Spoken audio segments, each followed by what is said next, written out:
নমস্কার ভিউয়ার্স, আবার এসে পড়েছি আমি সুদর্শন, অ্যাস্ট্রো রিসার্চার সুদর্শন। আপনাদের আজকের আবার একটি বিতর্কিত বিষয় নিয়ে আলোচনা করব।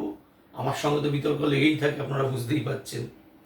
আজকের আলোচ্য বিষয় হচ্ছে সেই কালসর্পদোষের মতো শনির সাড়ে সাতি, যেটাকে নিয়েও একটা বিরাট ভীতি প্রদর্শন করা হয়, অনেক রকম খেলা চলে। তো আমরা এখন জানি, চলুন, যে শনির সাড়ে সাতি আদৌ আছে, যদি থাকে সেটা কতটা ক্ষতিকারক বা ক্ষতিকারক নয়।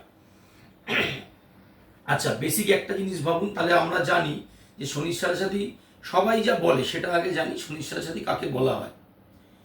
শনি একটা ঘর অর্থাৎ একটা রাশি ক্রস করতে 2.5 বছর নেয়, তাহলে 3টে রাশি ক্রস করতে 7.5 বছর নেয়, তাই ইট ইজ কল শনির সাড়ে সাথী।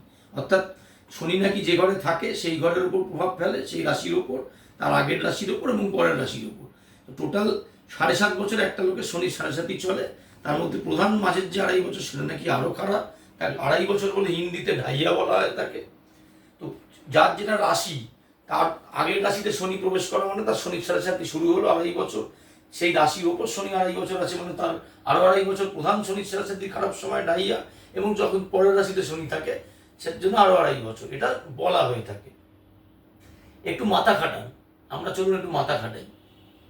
পৃথিবীতে তো 12টাই রাশি, তার মানে 3টে রাশিতে সবসময় শনির সাড়ে সাথী চলছে, as per their so called system, তাই না? অঙ্ক তো তাই বলছে।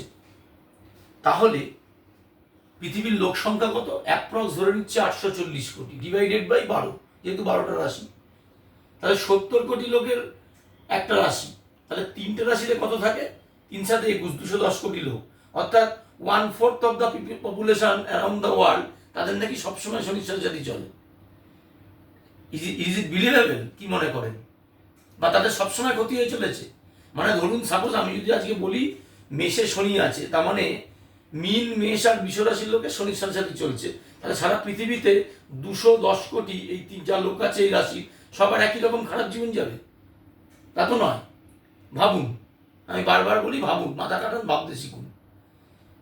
এইবার শনির সাড়ে সাথে তাহলে কিভাবে কাজ করে, কোনটা ভালো কোনটা খারাপ, কোনটা কাজ করে না, সেটা নিয়ে বলছি পরের ভিডিও। দেখতে থাকুন, ফলো করুন, শেয়ার করুন, লাইক করুন। নমস্কার।